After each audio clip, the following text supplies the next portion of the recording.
Welcome, everyone. You are listening to and perhaps watching Calling the Audible. I'm your host, Peeze, and I am joined by Simon Dagenet. Simon, how's it going, buddy? Good yourself. Good. We're without Mokan today. Mokan has been kidnapped, so if you have any news about his whereabouts, please let us know, and we will alert the authorities. Don't alert the authorities yourself, because none of this is true. It's being produced. If that actually happens, though, somebody calls 911. Be awesome. And then we get a message from Mo, yo, guys, what did you call 911 for? Come on. Be awesome. He's like having a nice romantic dinner, and then like the cops show up and they arrest like the woman he's with. Yes. Nationals. Eagle is producing the show as always. That's how little Mo wants to be committed to that woman. He'd rather get kidnapped artificially. Has she earned a name yet, or is she still that woman? That woman. All right, that's fair. GM Calethris is in the house as always. I'm here, neglecting the chat function, so we will take up our discussion from the previous podcast that with Craig Brown writing in. Yo, hit me up, Craig. What you saying? His response was, QB with a 9-0 record should get a look. I mean, give us context. I mean, so it's talking about Styles Trudeau Division 6 and whether or not he's a nominee. We will be talking about nominees in this show. Mm-hmm. Whether or not he's going to be a nominee for quarterback of the year. I think he likely is a nominee, by the way. We'll know. To be honest, most likely. We'll know tomorrow. You actually know, but I actually know because I haven't posted the article yet. That's why I said maybe midnight. Yeah. We also have a special guest in this show, Dr. Spitzo. Dr. Spitzo is going to give us some information. I'm going to tell him that this podcast is going very well. Does talking to me help? Yeah, thank you, Dr. Spitzo. It's a pleasure to have a medical expert. He's going to talk to us about an injury that happened this week. Since we didn't get an update from the player, We're going to get some insight from a professional in the medical field, Dr. Spitzo, of 1984 fame. And so getting to that conversation, Is that how we starting the show? That's the transition. Absolutely. We're discussing about you, not me. Okay. I know, Dr. Spitzo. I just wanted to introduce you. Relax, chill. But as for Styles Trudeau, he likely will be nominated, and we just didn't specifically name nominees. We won't name nominees, but let's start with that right now. Okay. So we won't name the nominees for the awards. We shall not. We'll have some conversation that may or may not involve some people who nominated. Yes. But what are we doing this year that's a little bit different from previous years? Okay, so in previous I didn't know that the clock started. So in previous years, what we used to do is we used to release after the season's end, so like after week 11, the award winners. So the guy that won the award and whatnot. Now this year, to make it a little bit more interesting and different, what we have is the week before the season ends. So this week, we're releasing nominees. So every guy that's in the running for the award. And if you're not nominated, you cannot win the award. And if you are nominated, then among, let's say, the 4 guys are nominated for one of the awards, whoever finishes with the best stats at the end of the season wins the award. What would you say to someone who isn't nominated but has a stellar week 11 and ends with the best stats? Sorry. It's not going to happen. It needs to... question. So the way we did it this season is we nominated everybody that was close. Not just... So anybody that had a chance, that has a stellar season, unless something crazy happens, like you have 6 interceptions in one game as a defensive player, then you got snubbed. I'm sorry. But what would you say to get out when you lost a movie about a woman that falls in love with a sea creature? So it happens with awards, Eagle. It happens with awards. I'm sorry. I really hate that Shape of Water won a goddamn Oscar. I do have something to say, but it's not for this podcast. All right. All right. We'll keep that off air. Simon, what'd you see? This week or in general? This week.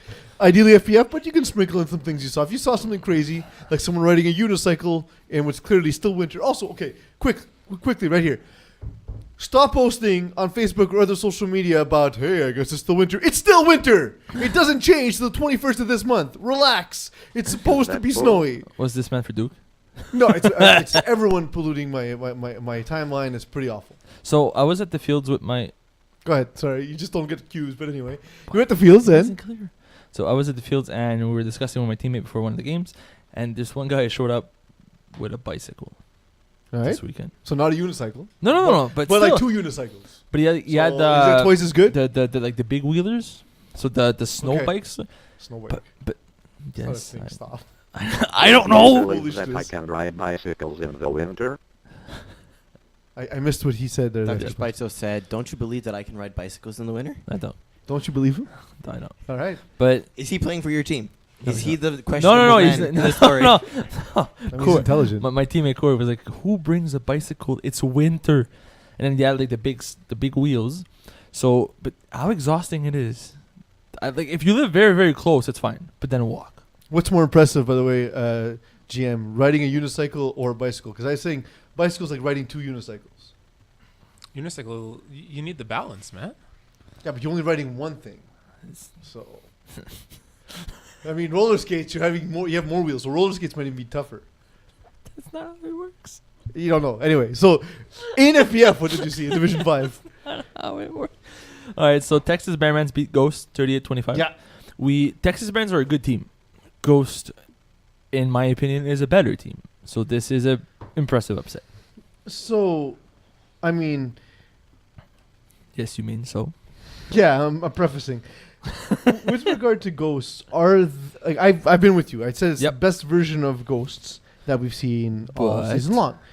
But does that mean that What is Ghosts this? are truly good, or are they just good by comparison? I thought they could be special, and what they've shown this season thus far, they're the same old Ghosts they've been. They lose weird games where they're not. How can I say this? Not on. Like they're not playing well, and they're a bit off, and they lose these games. And I believe that's what's gonna happen in the playoffs. Is they should be a favorite. They have the better roster on paper. They're not gonna have a bad week, and they're gonna lose. Off the bandwagon. Jalen Granderson, by the way, 6 touchdowns, 210 yards, monster game. I think I'm gonna relegate Goats to matchup dependent. Okay. Like if we see Ghosts, we see a team that I don't think has the absolute athleticism like a team like Texas Bearmans has. That's fair. I think I could see that Ghosts being very matchup dependent. I thought they were sort of matchup proof, seeing who they have on the team and everything. But now that I see these results, and it's not the first, like it's not their only loss this season. It's not the first time that they were upsetted. I would have to say that I tend to agree with you that Ghosts are not as invincible as I believe they were. Smoke and Axel's crush Hotboys Hotline Oh, yeah. 31-6. This is a game I kind of saw coming.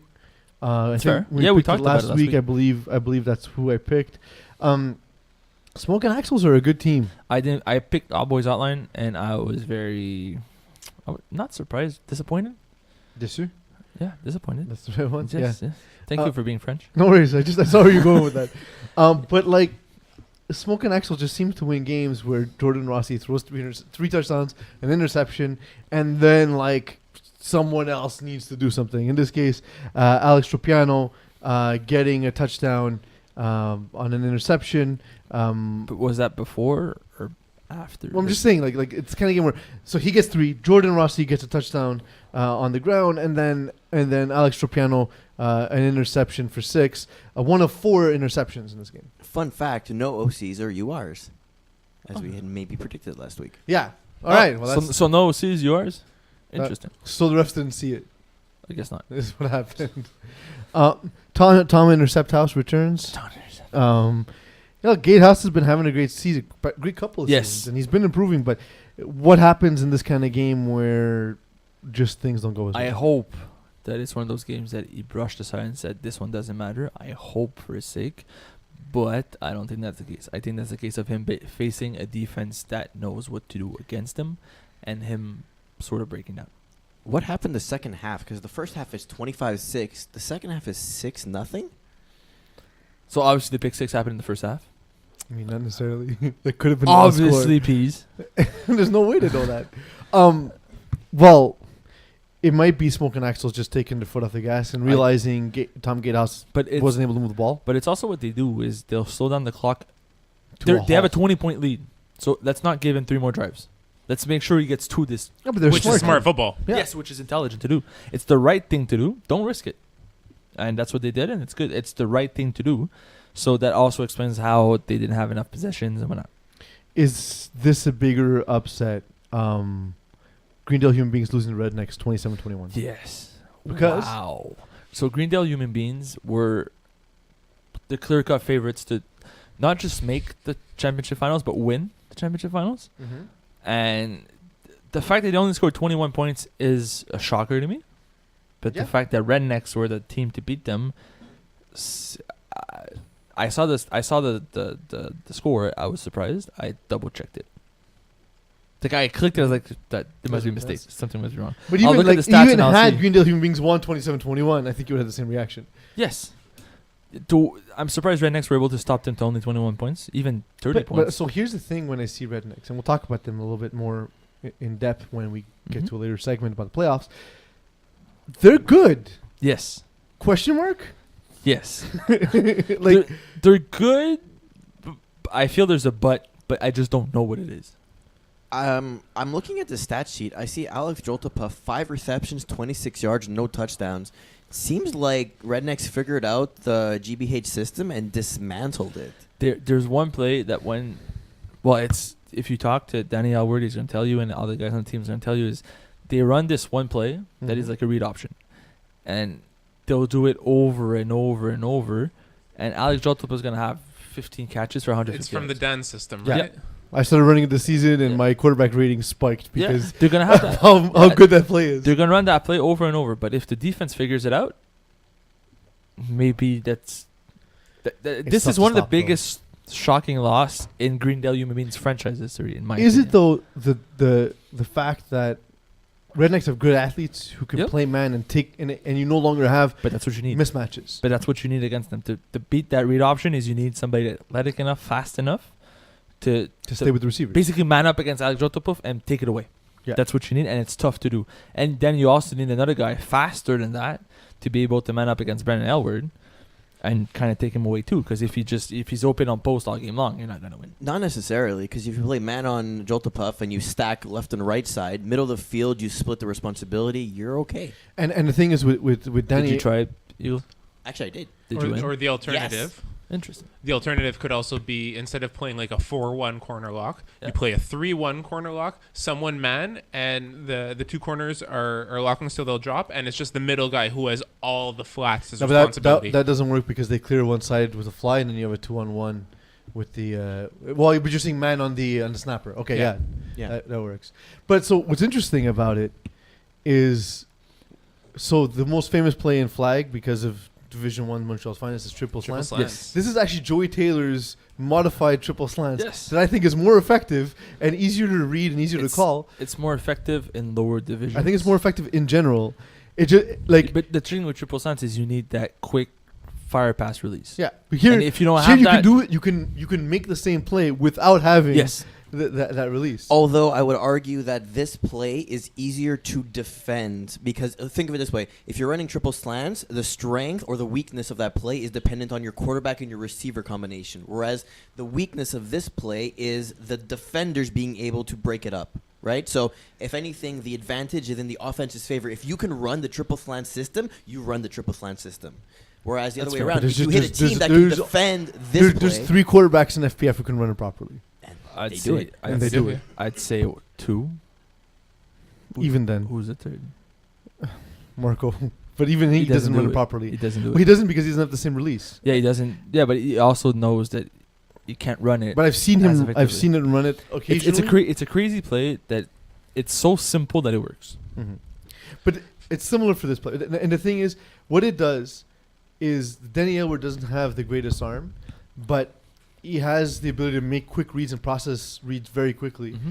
And so what happens is, if you play man, even if your guys aren't necessarily as good as his receivers, he still has to make the read, the throw in the tight window. Yes. Right? For those listening who are unaware of triple slants, for whatever reason, just to give you an idea of how the play breakdown is, the wideout a wideout is running a fly. You then have triple slants from the center and the 2 slots going in the direction of the fly, and you have a backside hook on the other side. Yeah.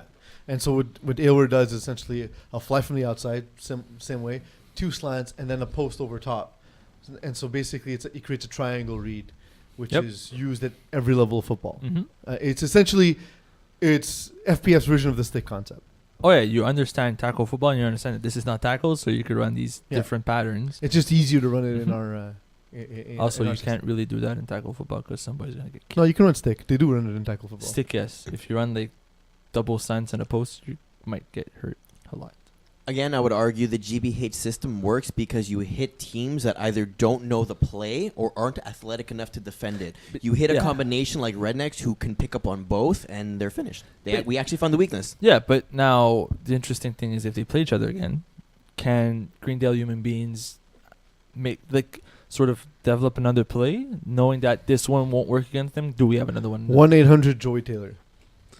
We have a write-in as well from Zachary Kivigier, who says, Nicolas Sarro, receiver of the year, Div 5A. Question? Not a question, just a statement. All right. Does Agree, disagree. that guy give you your face?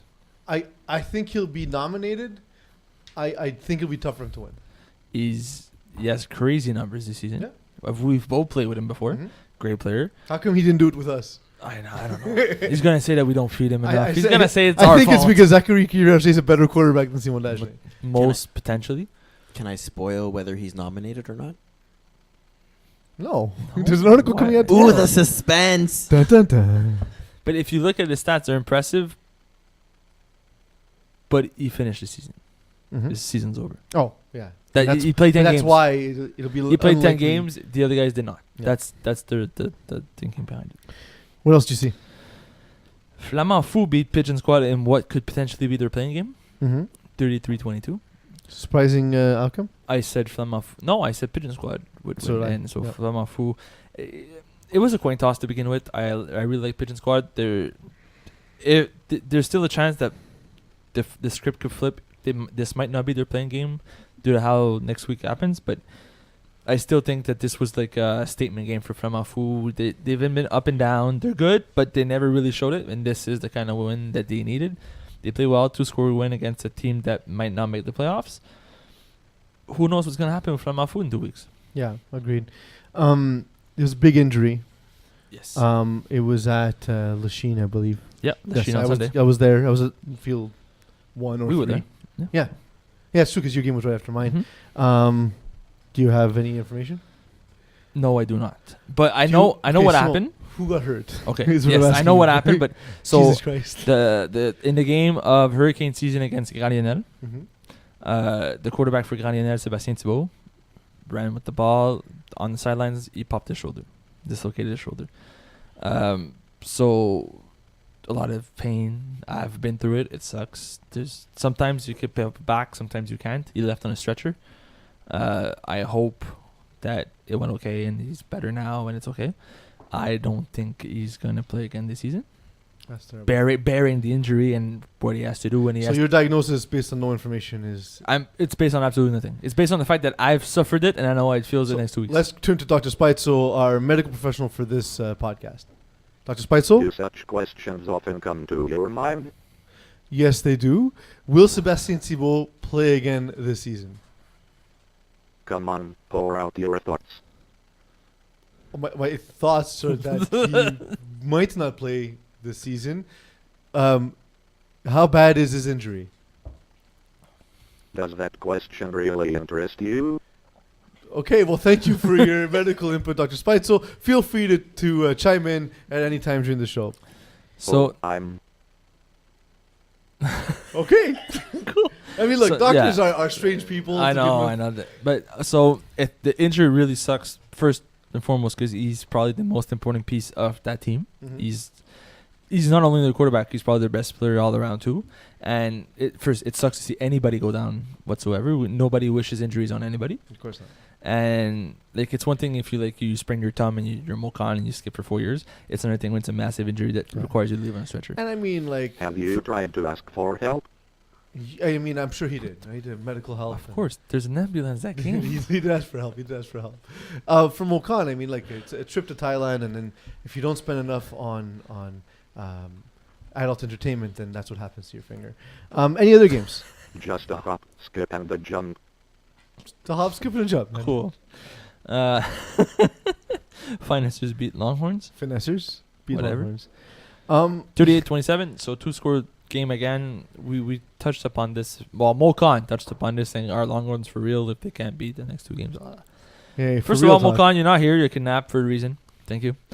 Second off, I'm still surprised by this outcome. Mm-hmm. Like I'll be honest, like I like Longhorns this season. I think they're one of the rare teams that's able to put up 40 every week. I'm surprised they did not this week. So, I've had my doubts about finessers all season long. It turns out that I might be wrong, and that's what like the thing is that if you receive more information and you don't change your opinion, then you're a crazy person. But like I'm receiving more information on a weekly basis, and I was here to watch the start of this game, and again, it surprises me as well. But what is it that's clicked for Ryan Caruth that hadn't clicked in previous seasons? I'll start off with experience is definitely a key factor here. Mm-hmm. He's learning the FPF difference. He's learning the FPF way. So what works in FPF doesn't necessarily work in other leagues, and that's something that when you play your first game in FPF, you don't necessarily know and understand. Mm-hmm. You think that you're able to do whatever, and it doesn't necessarily work that way. Knowing that, he's improved tremendously in his play calling and his ability to read the field. He always had a strong arm and a good potential, but there's a lot of learning behind it, and I think he's getting there. Before this game, I got to meet my favorite Brazilian receiver, Alexandre Bacalani. Yes. So it was really nice to see him.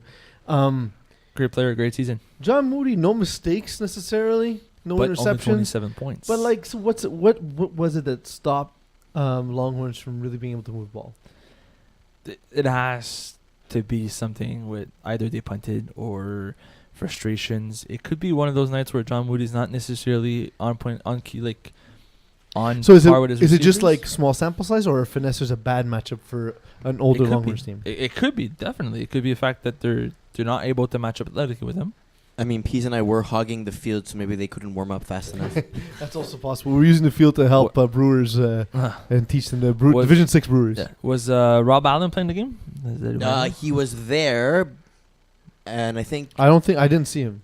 Dave Allen was there, but he didn't play. Oh, you're right. Yeah, it was Dave Allen. Yes, That their was there, but he was brothers. not playing. And I didn't see Rob Allen. He's a big difference maker for them. Like both in size and yeah, ability. It would have helped against a team that they're not necessarily matched up well against. Yeah, he is their matchup. Because nobody can match up well against You Rob asked in Division 6 if there are certain receivers that are just like Madden glitches in the division, and Rob Allen is that for Division 5. Yeah. He was not on the roster that game, so. Thank He you. wasn't. I'm fairly sure he wasn't there. I didn't see him. So Thank you. I would have said hi. But yeah, he's a man in glitch. Big time. Yeah, agreed.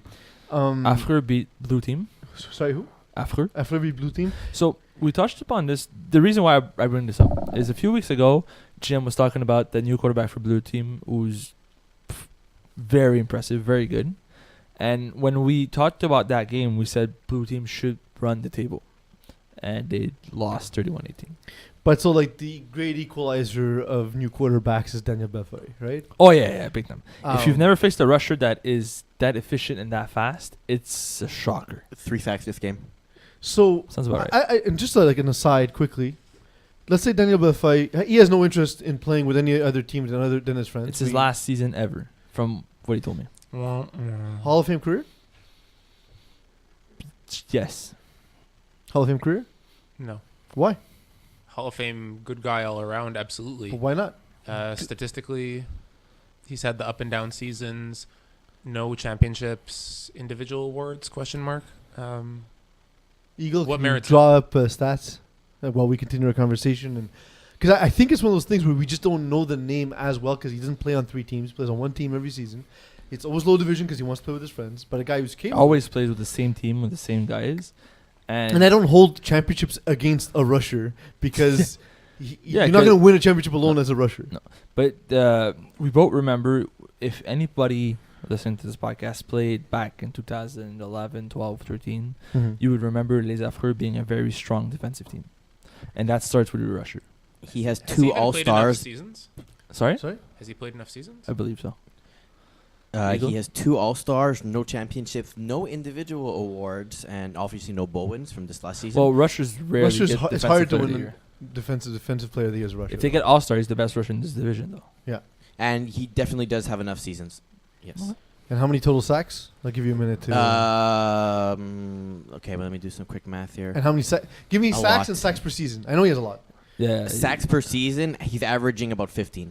That's good. So Not I bad. mean, it's hard not to give a nod to a guy who gets a sack and a half per game. Yeah, for like 15 Yeah, seasons. he's going to be a guy that we argue about for a long time. Probably And because cap friendly, 70.5 defensive. yeah, he's always been. So, yeah, as we talk about it, I'm starting to get a little bit more and more convinced. On the leaderboard of career sacks, Ryan Aridi, 360 in a lot of games played. Yeah.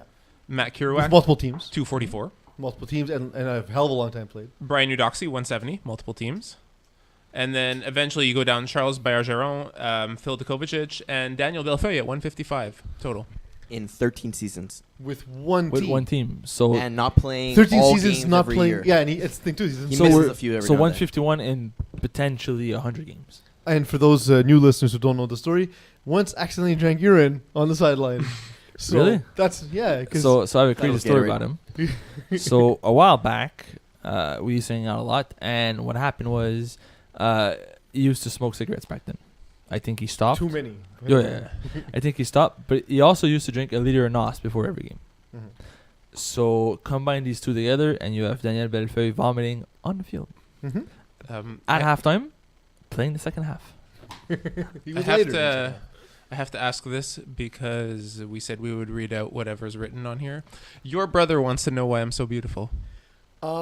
Genetics mostly, and strong eyebrows. Thank you.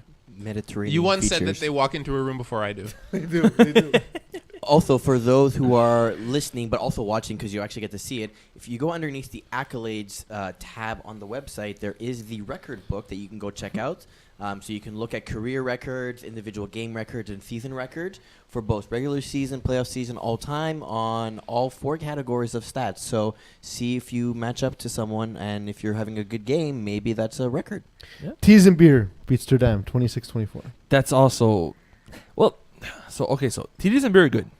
Sterdam is Question mark? potentially better. Not Did you know? anymore. I don't like. I thought they were. Well, this one game doesn't mean anything really because Yes. it's one So- one game In that a was game won by that 2 points. changes being, let's say, instead of being 5th seed, you could be 3rd seed, so doesn't change much.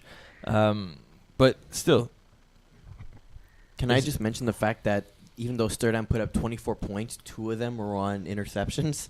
2 scored, like 12 points. their offense only scored 2 touchdowns. They scored 2 touchdowns, and the defense got 2 touchdowns. Why? I mean, Same that's guy, by good, the though. way. Why? Why? Same guy got 2 pick sixes. Gabriel Poisson got 2. Okay, that guy's Well, a Gabriel monster. Poisson's amazing. Yeah, he's really good.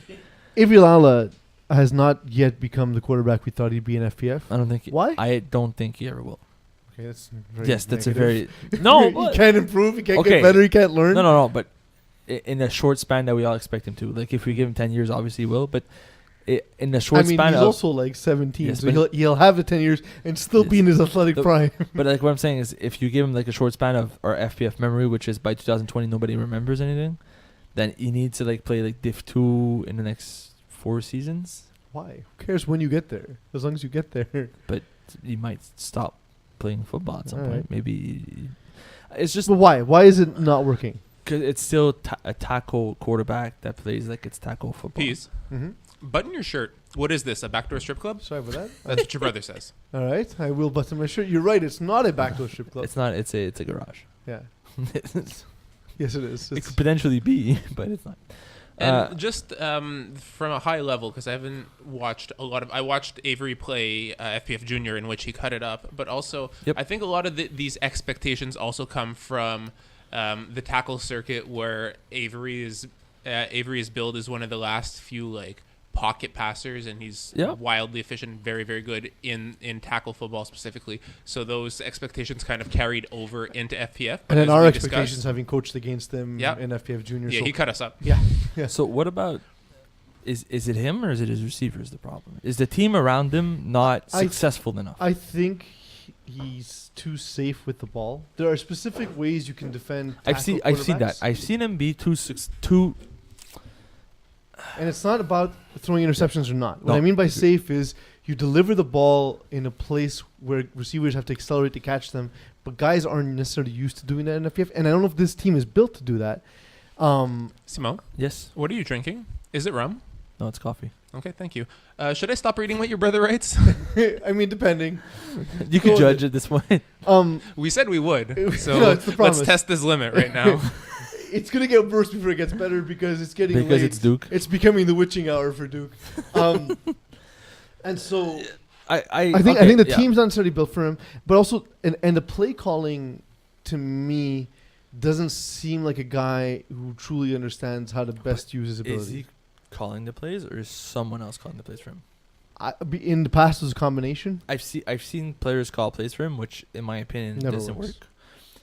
Maybe there could be plenty of reasons here that are not necessarily based on him being a quarterback, but all the other his environment. I would say like the team he's playing for, the receiver he has, the defense he's basically playing with, the defense he's playing against. You know, all these things together. I agree that he still makes tackle football reads and tackle football plays, which in FPF obviously it's not tackle football, so it doesn't work.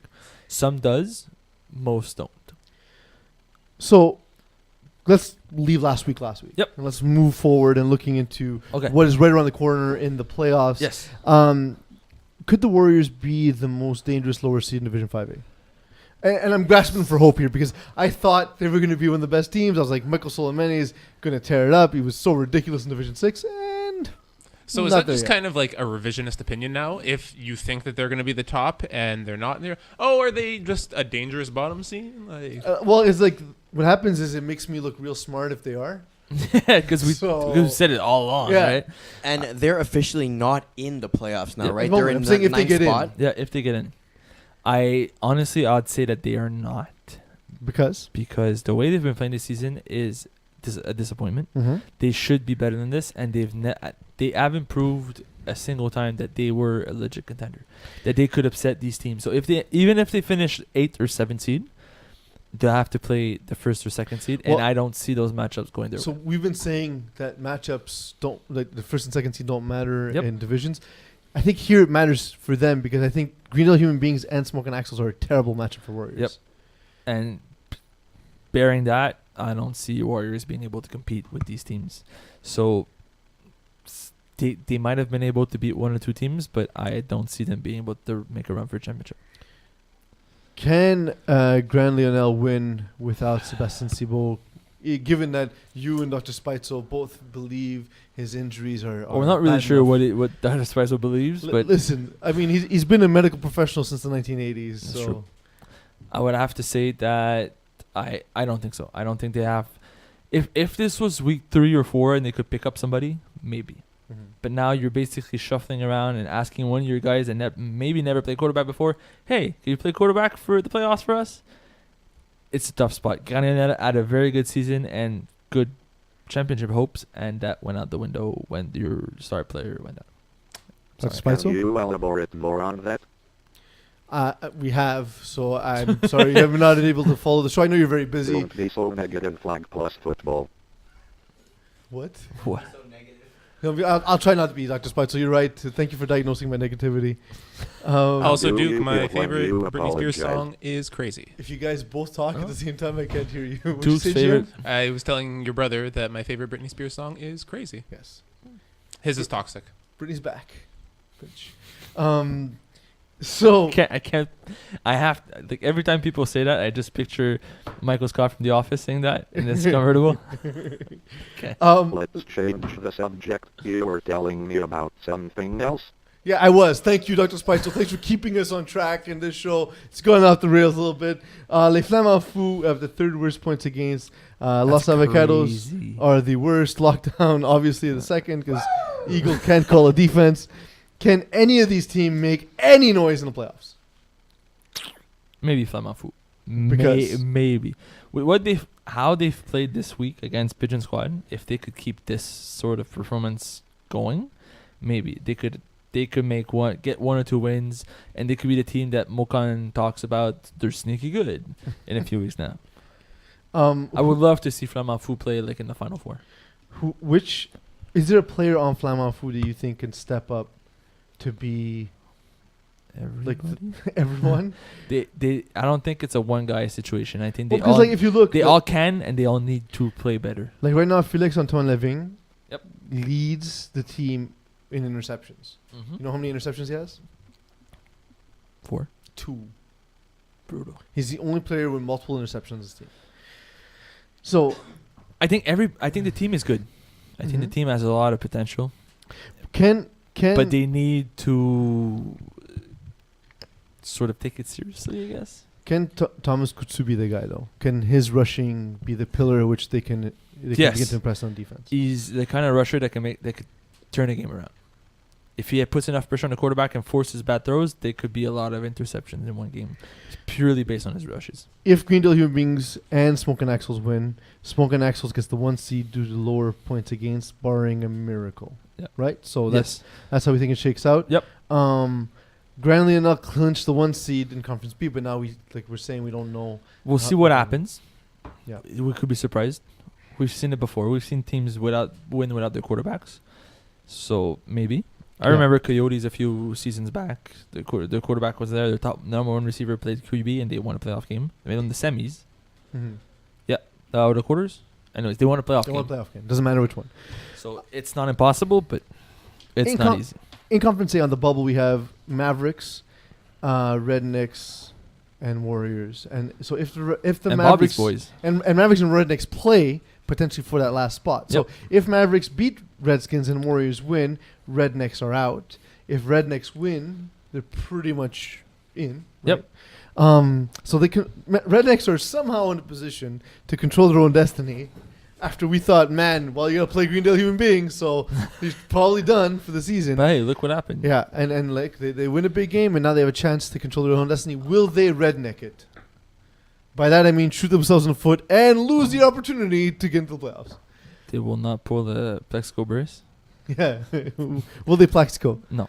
I think... That's such an old reference now. I know, right? I think Rednecks are going to be just fine. They'll make the playoffs, and we'll see from there. Was that 10 years ago? I was gonna say. That was a while back. By the way, I had maybe another more than that. I had another old moment today.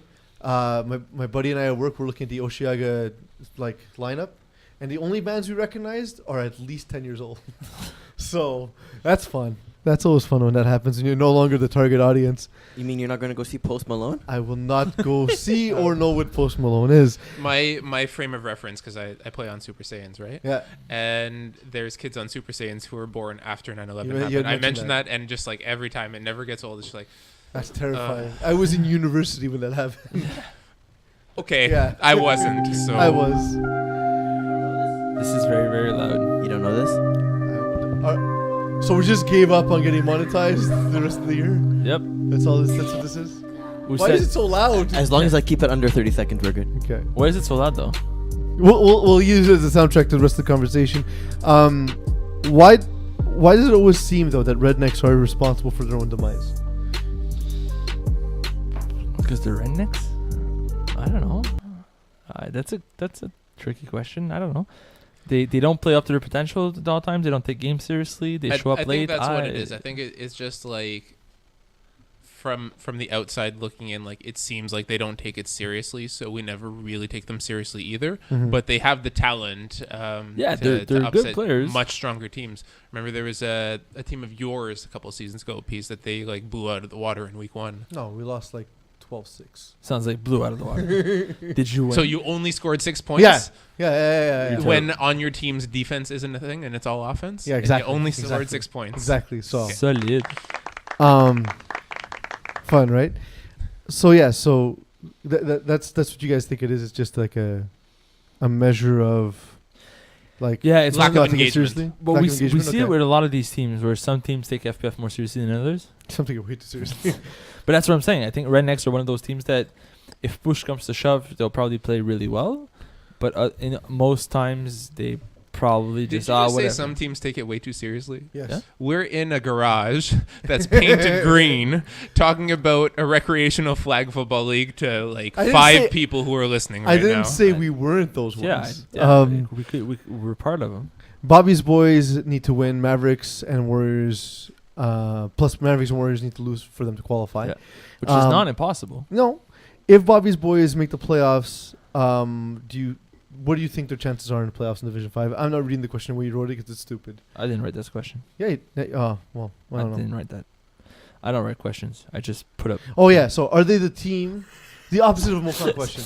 Not that was sneaky good. Are they the team everyone wants to play against in No, Division 5? no. I don't think so. I think they're one of those teams that could win those 18 to 12 point games where they have a good enough defense. I mean, will they score 18 points against the playoff team? That's another question. But Yes. their Literally, it's another their question. defense is good enough that they might get a pick 6 in there. Okay. All right. Like, I could see the defense being the reason why they'll win in one game because the other team doesn't really know what to do, and then they get 4 or 5 interceptions. One is a pick 6, and they just get so many opportunities. At some point, you score. Buffalo Wild Wings need to win, and Mavericks and Bobby's boys and Warriors need to lose. They should have a lower points against the Mavericks. So what are their chances of getting it? 12%. Less than the cost of wings. Yeah, it's not gonna happen. That's not good. Conference B, Voodoo somehow still alive.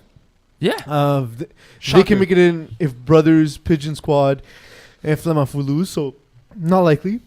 Not but is it likely, but not shocking to you impossible? that Voodoo are still alive? Definitely. I think they were 0-7-1, Mm-hmm. and now they could make the playoffs. Yeah.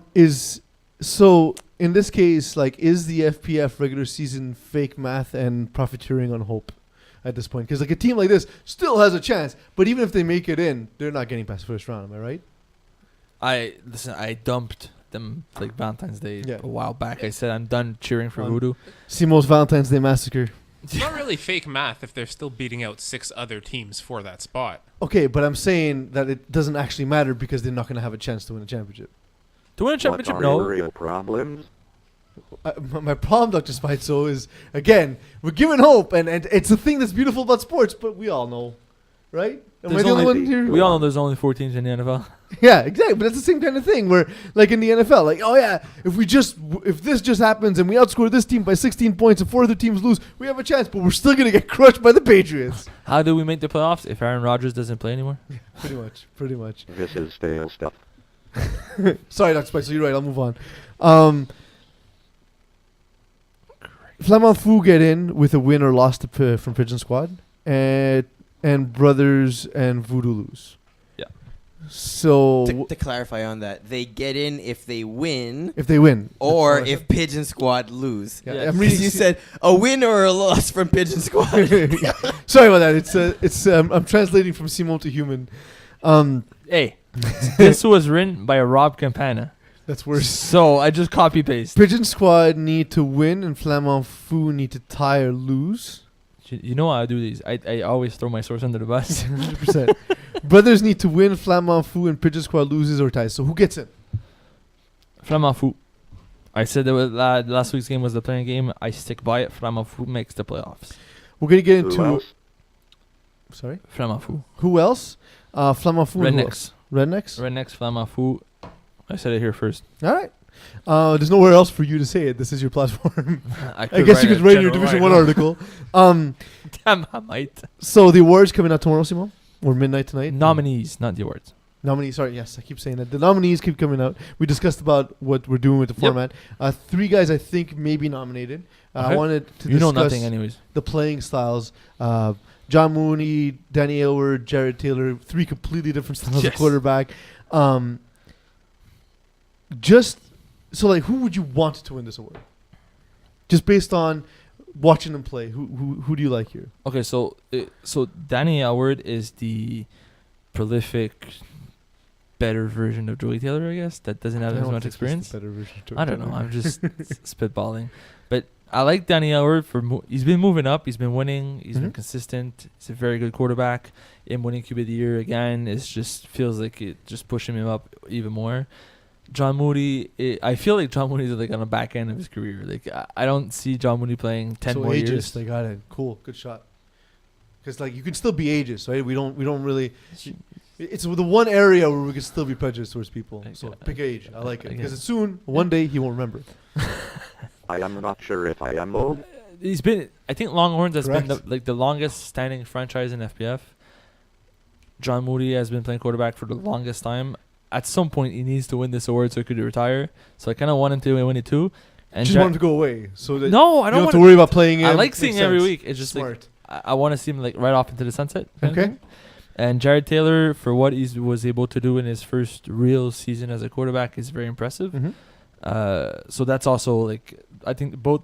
I would be happy with either of these three guys winning. That's fair. Some quick topics before we get to GM's favorite segment: Wrecking Crew, best team in Division 5B. Yeah. How do you deal with unknown quantities in FPF? Like they all come from a different league. So like It's tough to gauge them preseason. Let's say. do you think they're truly a Division 5B team, or they're a team that could have been competitive in a higher division? I think they could be competitive in the higher division. You're very high on their quarterback, Stefan Arpasal. We haven't really talked about Wrecking Crew in this podcast for some reason. Well, Mokan writes the script, so basically Mokan decides and we just follow. I think they're very, very talented. They might not appear as a very dominant team because they don't blow out teams And necessarily. we don't know the names is the other thing. Also, we don't really talk about them, but they're not the kind of team that's going to score 60-0 and just like put a beating on you guys and be very emotional about it. All right, again, this is supposed to be quick. These are quick topics. Oh, sorry. What As- does that suggest to you?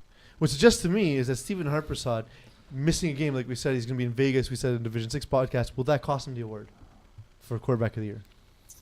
No. That That will not be the reason why. Conference I'm A, not all teams. sure I understand you. Yeah, man, he won't be there. Conference A, all teams are locked in. But Conference B, Team YS need to beat Afro to get in. They'd also need retired All-Stars who play Mogadishu Pirates and Super Saiyans who play Dawson's Or Cash Finest to Super lose. Science. Either one. Or, yeah, sorry about that. So, who gets in from Conference B? I don't. Team YS will make it in somehow. They'll sneak in. All right. I could see retired All-Stars losing to Mogadishu Pirates. GM, what time is it? It is time for Week of the Games. I believe it's 9:30, actually. Maybe you learned to tell time. So, Games of the week. all right. Games of the week. Let's do it. Pew pew. So, with their hopes teetering for playoffs, Voodoo against Texas Bearmans. Give me the Bearmans. Bearmans is a bad matchup completely for Voodoo. Hurricane Season against Finessers. I think the season comes to an end and it's finessers. Lockdown against Pigeon Squad. Someone make a pick. I agree. All right.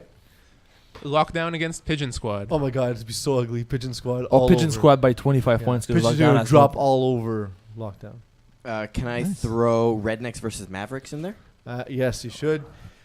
Give me Rednecks. Give me Rednecks. I said it I earlier. want the Rednecks to win. Please, Rednecks, win this game. Derek Forge, you're my boy. 5B.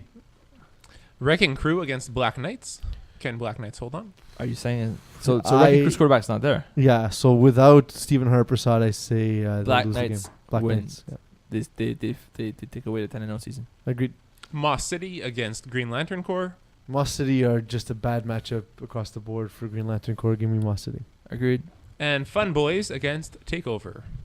There will be no fun at that party. Yeah. Takeover wins. I got one more for you. Team YS and After. Eh? You said Team YS sneaks in, but you love that through. Which one are you going to do? Team YS because of offense. Give me Africa because of defense. Apparently This that is getting matters. boring. Just now were you talking about something else? I agree. It is getting boring, and it's the end of the show.